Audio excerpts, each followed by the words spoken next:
Metric in the Big Room, one of two new songs from the forthcoming album available now, Cascades. And the version I heard on Rhapsody this morning is different, but as you guys say, and as I always say, when you strip a song down to its bare essentials and it still works, you got to keep her, right? I think so. I don't know if you guys have heard the song yet, but it's kind of influenced by Kraftwerk. It's a very electronic production, and my voice is kind of like half robot, half Emily.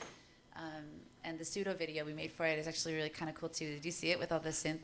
It's No. worth seeing. It's just like an illuminated, animated synthesizer, which is basically what I sound like in the song. So I'm always amazed how Jimmy can adapt it to exactly as you say. Actually, the last radio thing that we did, we were sitting there, and the interviewer said to us, you once said that if you couldn't play a song on acoustic guitar, it probably wasn't a good song. And I was like, well, Cascades is probably the exception. There's no way we can ever play that song. And I was like, the challenge is on. And Emily was like, really? That's the way you're going about this? Like, let's do it right now then. So we just did it on the spot. And I was like, wow, now I feel like Art Garfunkel. That's kind of cool.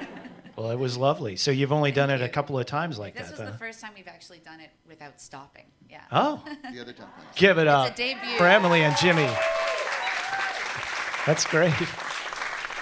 Pagans in Vegas, September 18th. Are we still locked into that day? We are. That's exciting. Isn't that an awesome album title? It is, and I want to know the significance of the title.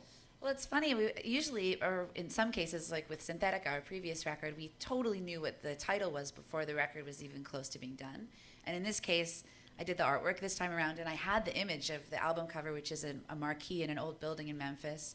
I had all this other stuff done. Everything was written, and I was just like, I don't know what it's called.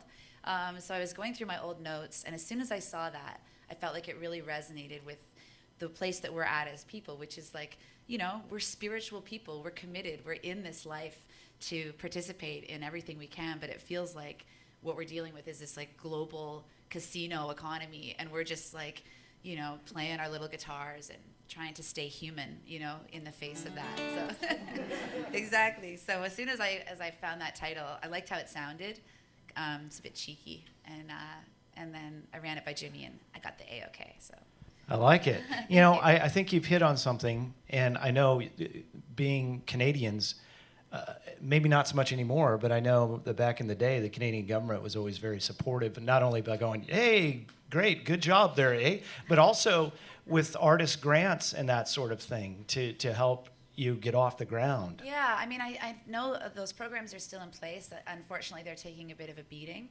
And I guess it depends on your opinion on those matters, but we've seen it work just from an economic standpoint. Is you just so often everybody knows in whatever field you're in, you just need that little bit to get off the ground, and then once you're up and running, you bring lots of income back to your country and to your community, and you're activated. So I guess it's a question of, as a culture, what do we want? Do we want to do that and have that be part of the way that we run our communities, or other people have different models? So. Yeah. Whatever works, but we would definitely appreciate the music education programs and the grant programs. Absolutely. Living proof of the arts in Canada right here, Metric. We'll talk a little bit more. You're going to play another new song from the forthcoming Pagans in Vegas. It's one we've been playing here on CD 102.5, The Thanks. Shade.